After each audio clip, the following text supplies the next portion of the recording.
Bem-vindos ao nosso Falando Nisso de hoje, nesse canal YouTube, com uma novidade. Há um botão aí embaixo, escrito assim, seja membro. Quem quiser se tornar um apoiador do canal, entra lá e dá uma olhada.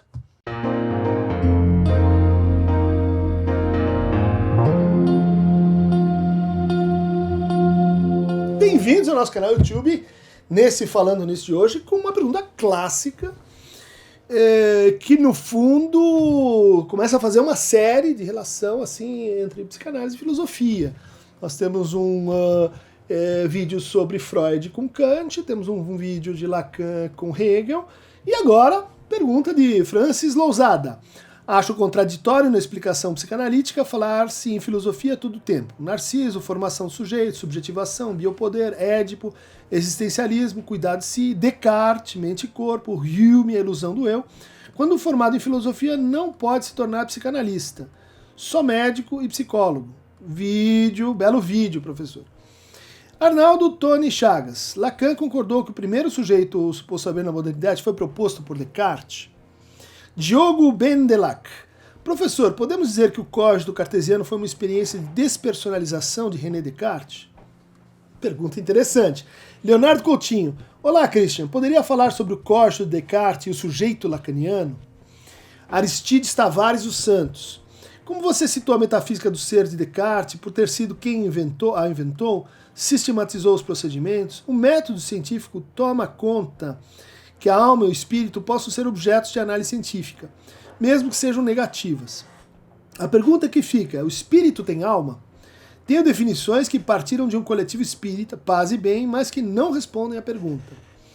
Álvaro Antônio Costa. Gostei do tempo lógico, o tempo para compreender, lembrei o discurso do método Descartes. Regra da evidência, regra da análise, regra da síntese, a regra da verificação. Lacan dialoga muito com a filosofia francesa sobre o pensamento social. Queria ver uma aproximação entre a perspectiva de Lacan e Pierre Bourdieu. Gosto de dizer que a minha frase preferida, falada pelo Pequeno Príncipe, é: começo a compreender. Ótimo, gente. Então temos aqui um conjunto de perguntas, elas são meio heterogêneas. Eu vou tentar fazer um conjunto de correlações, de correspondências entre o pensamento de Descartes e a clínica e a psicanálise de Jacques Lacan. Começando pela pergunta do Francis. Olha, Francis, não há essa regra. Para se tornar psicanalista, você não precisa ser médico ou psicólogo. Você pode ser filósofo. Conheço vários que vêm da filosofia, são bons analistas. Mas aí você tem que participar de um processo de formação, fazer uma análise longa, fazer supervisão, se aproximar do campo da clínica, fazer alguns estágios assim de aproximação, mas é perfeitamente possível, não há nenhuma restrição a que filósofos se tornem psicanalistas. Mas vamos lembrar um pouco para aqueles que estão começando na matéria, né? Por que Lacan teria se interessado por Descartes? Qual a ligação entre esses dois pensadores? Para além do fato de que os dois são franceses.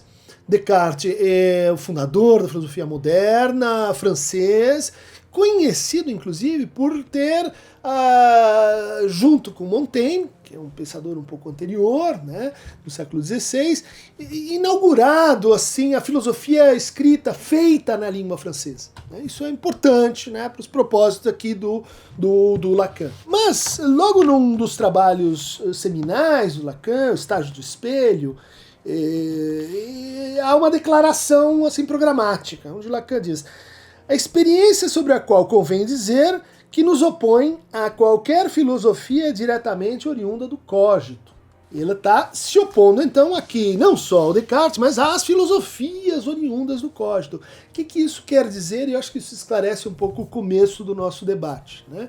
Acho que aqui o Lacan está se endereçando à filosofia que tentou refazer o programa, o processo cartesiano, conhecida como fenomenologia. né? Seu autor de referência é o Edmund Husserl, mas era uma forma de filosofia extremamente pujante, importante na França aí dos anos 30, né? Principalmente a partir, né, do Sartre, do Merleau-Ponty, e da influência que o Heidegger vai tendo nos pensadores franceses, e que tinham assim como um programa uma espécie de retorno a Descartes, ou seja, tentando refazer aquele trajeto de fundação de uma nova forma de conhecimento. Era isso que o Descartes estava querendo.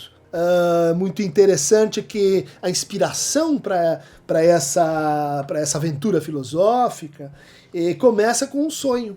O Descartes sonha que ele está assim andando numa cidade, a cidade está em ruínas, está tudo pegando fogo, e ele interpreta esse sonho. Ele diz assim: olha, esse sonho fala das ruínas do pensamento medieval, do pensamento clássico, fala das ruínas da cidade, do conhecimento. E ele interpreta esse sonho dizendo assim: olha, é preciso uma refundação. Lembra que fundar tem que ver com essa ideia de fundar uma cidade, refundar tem que ver com, assim, construir uma nova edificação, como a gente diz, das fundações, né, de um edifício, de um prédio e de uma casa. Descartes, então, vai se colocar esse trajeto já a partir do seu primeiro trabalho, 1628, que são regras para a direção do espírito, né?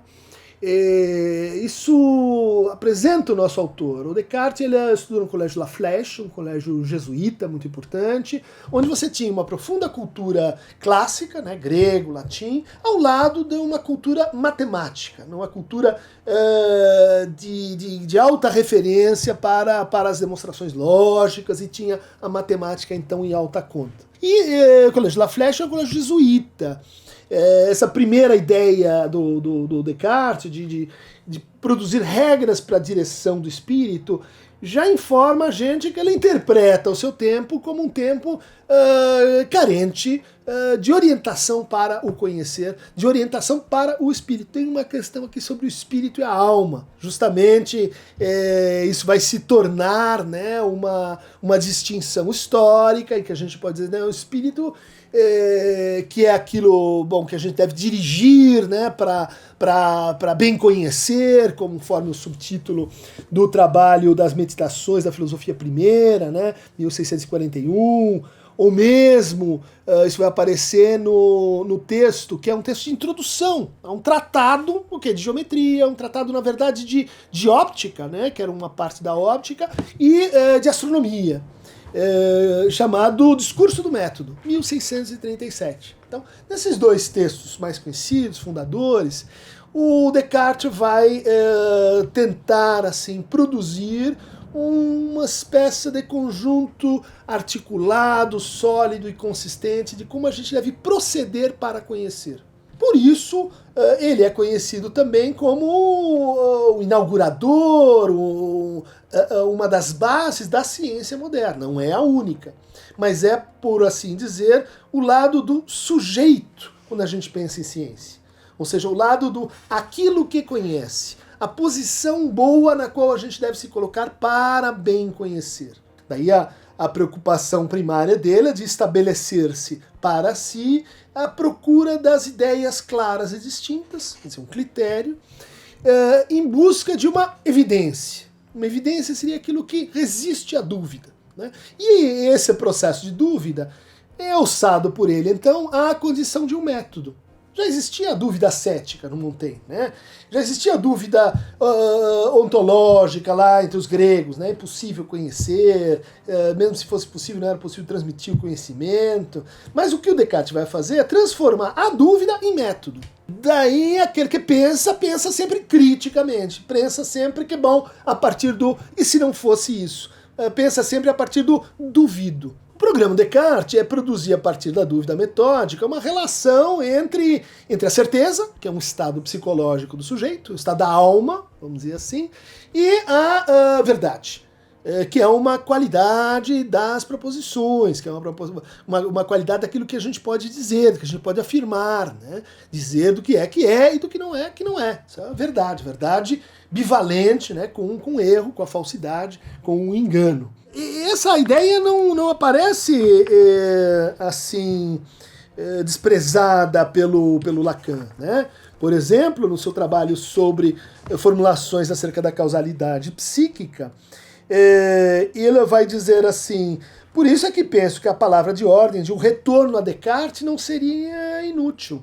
Ou seja, um pouco contrastante com a primeira declaração dele, que visava assim, se separar do programa da fenomenologia sartriana. Agora que, alguns anos depois, ele está falando em retorno a Descartes, antes de falar, em 53, né, do retorno a Freud.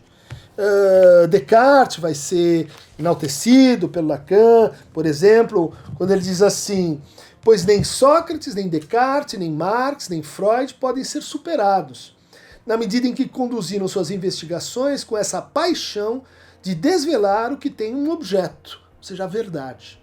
Né?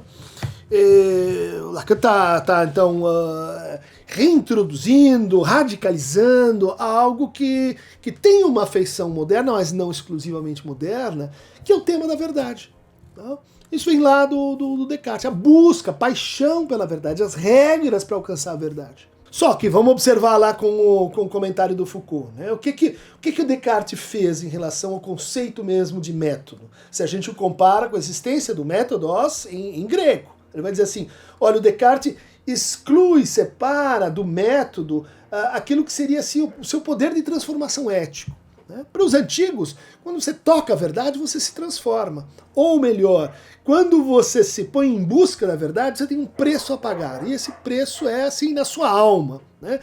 Uma libra de carne. Isso tudo desaparece com o programa cartesiano. Inclusive ele vai chamar assim, tem uma moral provisória. Eu posso duvidar de tudo, mas eu não vou duvidar, por exemplo, dos costumes do meu país, da teologia em vigor, da moral que está aí vigente, porque, bom, depois eu resolvo isso. Eu estou interessado em conhecimento. Isso vai ser início de uma fratura entre ciência, conhecimento enquanto uma qualidade do conhecimento, do saber, e a moral, a ética, os costumes, a maneira como a gente age, o sentido que a gente dá para as coisas. Essa divisão, ela vai ser para o Lacan constitutiva. Ela vai ser para o Lacan definidora do sujeito da psicanálise. Né? Um sujeito que ele está dividido entre o quê? Né? Entre várias coisas, significante, significado, enunciado, enunciação, mas também e principalmente entre saber e verdade. De onde vem essa separação de saber e verdade? Bom, ela vem do Descartes. Tem uma série de saberes que vem pelos sentidos, que vem pela autoridade, pela tradição, pela percepção, pela memória, pela imaginação. Vários sentidos nos dão saberes. Bom, mas esses saberes por si só não são verdadeiros. Eles se tornam parte da verdade na medida que eu os exponho ao exercício, à disciplina do método. Né? E que eu exerço sobre eles uma dúvida, é uma dúvida que vai, portanto, me levar a uma primeira evidência. Né? Esta primeira evidência ela é muito importante para o Lacan, ela é muito discutida, né? Notadamente quando a gente se interessa pelas relações entre psicanálise e ciência. No seu texto de 1966, sobre a ciência e a verdade, né, ela vai fazer 3 movimentos muito importantes para a gente entender a relação Descartes com Lacan. Né? Primeiro, página 870 do texto Ciência e Verdade. Mas foi possível notar que tomei como fio condutor no ano passado, né, ou seja, está se referindo ao seminário 15 sobre o ato analítico, onde ele vai montar uma série de relações redescrevendo todo o fazer psicanalítico a partir da penso, logo existo. Né? Só que em chave negativa. Não penso, não existo. Ali onde não penso, não existo. Ali onde não existo, não penso. E que essas relações, elas têm uma combinatória lógica, que permite a gente entender processos como alienação ao inconsciente, permite a gente entender o que é a transferência, como transferência ao grande outro. Permite a gente entender o que é a fantasia, ou fantasma fundamental, como a alienação ao objeto A. Permite a gente até entender esse conceito que é o de descer, né? Onde está a seta, no ato analítico, da verdade, né? O vetor da verdade. Mas vamos seguir, né? Um momento, então, do sujeito que considero ser um correlato essencial da ciência. Um momento historicamente definido, sobre o qual talvez tenhamos que saber que ele é rigorosamente passível de repetição e na experiência. O que ele está dizendo? É um fato na história da ciência, né? Um fato relativo ao sujeito epistemológico, portanto. Tem o capítulo do objeto, que vai vir com Hume, com Bacon, mas agora estamos nos centrando aqui no lado do sujeito. E essa experiência do sujeito ela é passível de repetição. Aonde? Na experiência clínica, né? Então ele vai produzir uma certa homologia entre o processo cartesiano e a experiência do tratamento, e na prática de saber da psicanálise. O que foi inaugurado por Descartes e que é chamado de cogito. Esse correlato, como momento, é o desfiladeiro de um rechaço de todo saber, mas por isso pretende fundar para o sujeito um certo ancoramento no ser, o qual sustentamos constituir o sujeito da ciência em sua definição, devendo esse termo ser tomado no sentido de porta estreita. Né? Então, o que o Lacan está dizendo aqui? Né? Quer dizer, eu vou tomar como referência do sujeito, da psicanálise, o sujeito do Descartes, né? Mas eu vou subvertê-lo, né? Eu vou lê-lo da seguinte maneira, né? Criticando aí essa conexão do sujeito com o ser. Né? Como é que o Descartes fez essa conexão? Tínhamos falado, né, de que o método dele é um método da dúvida metódica, da dúvida generalizada, extrapolada, da dúvida hiperbólica. Então Descartes começa a duvidar dos sentidos, da percepção, da memória, da imaginação.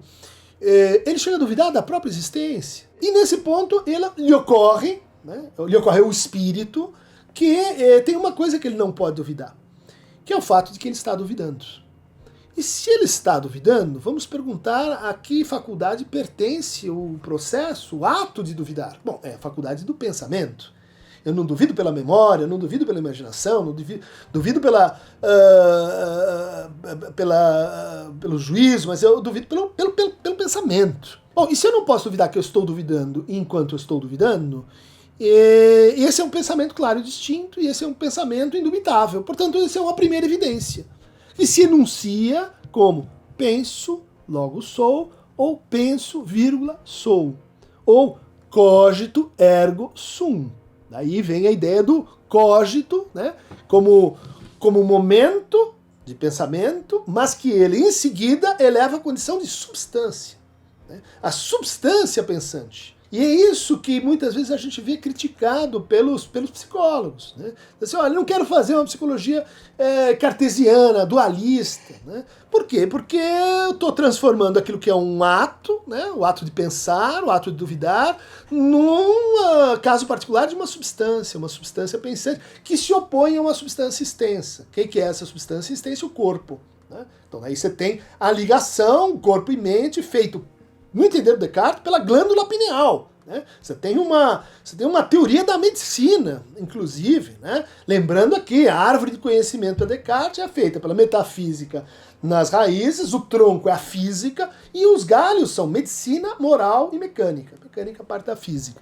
O que a gente está chegando na ideia de que o penso, logo existo, é a primeira evidência. Né? Ela é o primeiro momento de verdade, o momento em que certeza e evidências estão reunidos. O problema aqui é que Descartes se vê numa espécie de solipsismo, né? No momento em que diz assim, isso é verdade somente enquanto eu a enuncio em meu espírito. Lacan vai ouvir isso e dizer, opa, enuncio. Enuncio é um ato do quê? De pensamento? Não. De imaginação? Também não. Um ato de linguagem. Ah, então penso, logo existo, pode ter uma leitura linguística, pode ter uma leitura em termos de significante, pode falar da relação entre o sujeito e o significante. Perfeito, vamos em frente. O Descartes diz, então, posto isso, então eu tenho uma forma de conhecer que passa pela análise, né, decomposição de ideias mais simples, síntese, reunião numa unidade mais complexa e enumeração, né, que é assim, recapitulação dos resultados que eu tive. Problema para o Descartes, estou preso no cogito. Só tem uma verdade. Essa verdade é que eu penso e existo, penso e sou, né? Preciso de uma segunda verdade, preciso de uma segunda evidência. A segunda evidência vai ser, então, desenvolvida a partir das diferentes provas da existência de Deus. Recupera lá a prova da causa de si mesmo, do Tomás de Aquino, fala da prova de Santo Anselmo, de que Deus só pode existir porque se ela não existisse, ela seria uma ideia negativa, e a ideia de Deus corresponde à ideia de perfeição, e a ideia de perfeição não admite privação, portanto, logo Deus tem que existir e tem que ser bom, porque o mal é uma privação do bem, e chega então nessa segunda evidência, que é Deus existe. Então, quer dizer, essa segunda evidência, ela funciona para a psicanálise, né, de forma assemelhada à pergunta sobre a relação do sujeito com o outro. Né? Deus sendo uma das figuras antropológicas, metafísicas do outro. Então, penso, logo existo, é um pensamento finito. Ah, mas a substância infinita de Deus garante essa verdade no tempo e não a restringe ao próprio processo de enunciação. Né? Resultado, a gente tem aqui uma divisão subjetiva que o Lacan vai então inverter. Penso onde não sou, sou onde não penso. São as duas estruturas existenciais que ele tenta descrever no Seminário 11. Né? Que no título original deveriam ser as estruturas existenciais do ser. Tá? Então vocês vão ver lá a relação entre o campo do sujeito e o campo do outro. Né? Alienação e separação. Toda essa discussão ela tem que ver com uma espécie de refacção do cogito, né? De crítica, né? De subversão, mas de admissão da sua importância enquanto assim teoria da divisão subjetiva, teoria histórica da divisão subjetiva. Né? Mas o Lacan vai além, porque ela vai dizer nesse mesmo texto, né? Uma frase, né, que é a seguinte, que a psicanálise, por exemplo, que a psicanálise como prática, que o inconsciente, o de Freud como descoberta, houvessem tido lugar antes do nascimento da ciência, no século chamou o século do talento, o século XVII, ciência ser tomada, não no sentido absoluto, no instante indicado, sentido esse de certo, não apaga o que se instituíra antes sobre esse mesmo nome. Né? Ou seja, a ciência moderna não apaga a ciência antiga. Observação muito importante. Mas o que ele está dizendo é que a ciência é condição para o aparecimento da psicanálise, condição de possibilidade epistemológica. Né? Não haveria psicanálise sem o campo da ciência. Freud é cientista, Lacan também tinha o seu programa para isso. E esse diálogo vai culminar na afirmação do mesmo texto Ciência em Verdade, página 873, muito discutida, de que dizer que o sujeito sobre quem operamos em psicanálise só pode ser o sujeito da ciência, talvez passe por um paradoxo. É aí, no entanto, que se deve fazer uma demarcação. Demarcação, olha lá, palavra do Popper, né? Vou demarcar o que é ciência e o que não é ciência. Sem o que tudo se mistura e começa uma desonestidade que em outros lugares é chamado de objetiva. Né? Ou seja, uma trapaça com relação àquilo que estaria na origem da ciência, que é uma discussão sobre o que conhece, né? O que, substância, quem conhece, que posição é essa que a gente conhece. Como se a ciência, depois de Descartes, tivesse esquecido sua fundação. Tivesse dito, ó, agora nós vamos só para o Hume, nós só vamos pensar em evidências, induções, métodos que podem ser generalizados, mas não vamos nos perguntar sobre esse sujeito. Por isso que ele está dizendo o sujeito da psicanálise é o sujeito da ciência, mas é também o sujeito foracluído, o sujeito negado. Né? Como ele vai dizer ainda nesse texto, né? O sujeito negado, a verdade negada pela ciência. Por que ela está sendo negada? Porque esse passo, né, da constituição do sujeito moderno, ele é suturado, né, pelo processo histórico. Ou seja, Descartes começou com uma divisão, mas essa divisão foi suturada. Por quê? Deus. Descartes levanta a mão e diz, opa, isso aí é metafísica.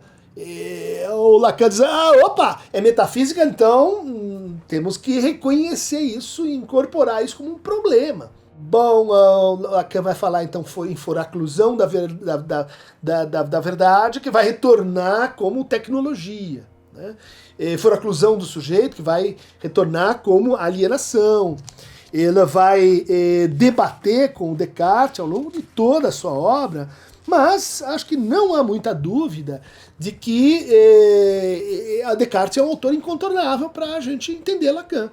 E não é assim, comprei o programa cartesiano. Comprei os problemas cartesianos, comprei os termos, né, que ele introduz: verdade, saber, sujeito, dúvida, negação. Inclusive quando a gente pensa, por exemplo, no tempo lógico, né? Tempo lógico, que aqui tem uma pergunta, né, mencionando, ele intuiu que tem uma relação muito, muito forte, né?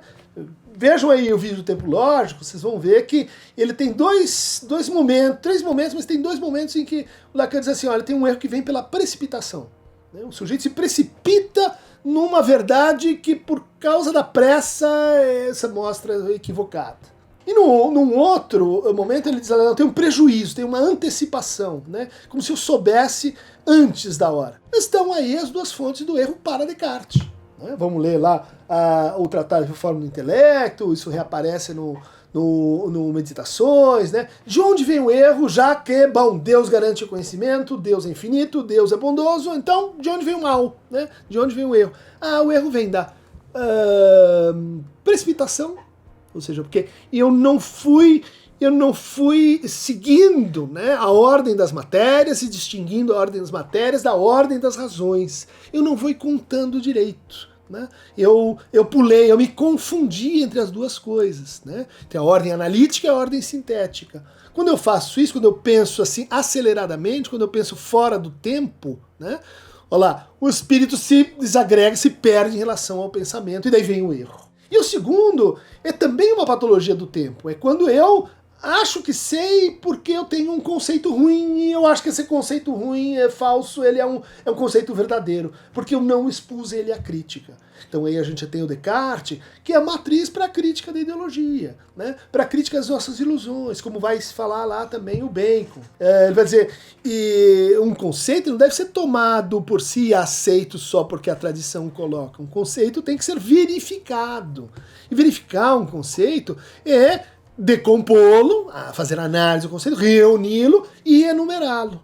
Né? E enumerá-lo lembrando da ordem que ele está na cadeia das razões, na cadeia do pensamento. O esquema vai ser reapropriado pelo Lacan nessa grande ideia, né, que permanece do começo ao fim, que é pensar assim: que sujeito para a psicanálise, posto que Freud colocou o inconsciente?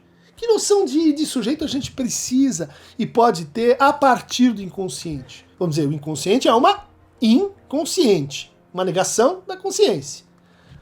O Descartes é o filósofo da consciência, né? O filósofo que descobriu a razão como essa ponte e essa posição de arquimedida que nos iguala a todos, né? Todos somos iguais diante da razão, como uma espécie de alavanca para o conhecimento. Então a pergunta na Subversão do Sujeito, outro texto fundamental para entender isso, é: qual é o sujeito que nós vamos precisar? Não é o sujeito tal qual exatamente o Descartes o pensou. É por isso que ele diz assim: Descartes introduz um falso furo, né? Um falso buraco.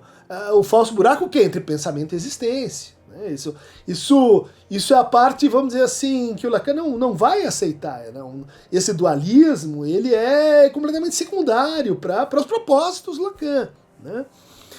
Bom, gente, então acho que dei uma passeada aqui pelas perguntas, situei um pouco da relação de psicanálise com a ciência, falei um pouco das regras, né, de como o Lacan vai voltar a esse problema e dizendo assim: olha, não vai bastar a gente pensar uma ciência psicanalítica, é preciso pensar uma ética, é preciso pensar com a ciência cartesiana, também com os antigos, onde o saber, o conhecer, vinha junto com uma certa posição ética, que o Descartes reduz, empacota, coloca aí numa atitude mental, vamos dizer assim, uma disciplina que a gente tem que ter para o conhecimento, mas que, de certa maneira, impessoaliza o sujeito. Né? Lacan vai dizer, é isso mesmo, o sujeito para a psicanálise não é pessoalizado, a sua pessoalização pelo eu, ela vem depois. Né?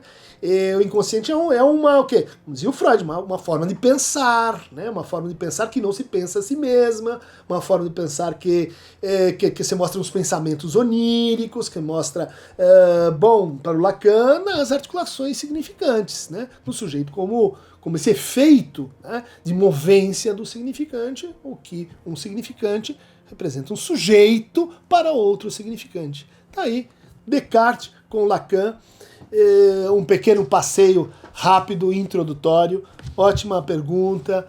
E voltamos para mais fragmentos filosóficos meditativos. Olha, meditação é uma prática da antiguidade, uma prática ética. Meditações cartesianas. Clique no Aqueronta Movebo, que vai pedir para você um ticket de entrada. Você é meio moderno, e os modernos estão esquecendo da gente. Para você é mais caro a passagem, viu, Descartes? É isso aí. Agradecendo então na nossa membresia, Ambrosia, Alessandra Pascoli, Thelma América Venturelli e a Jill Bullcall Bernstein. Clique no Seja Membro se quiser entrar na canoa de Aqueronta.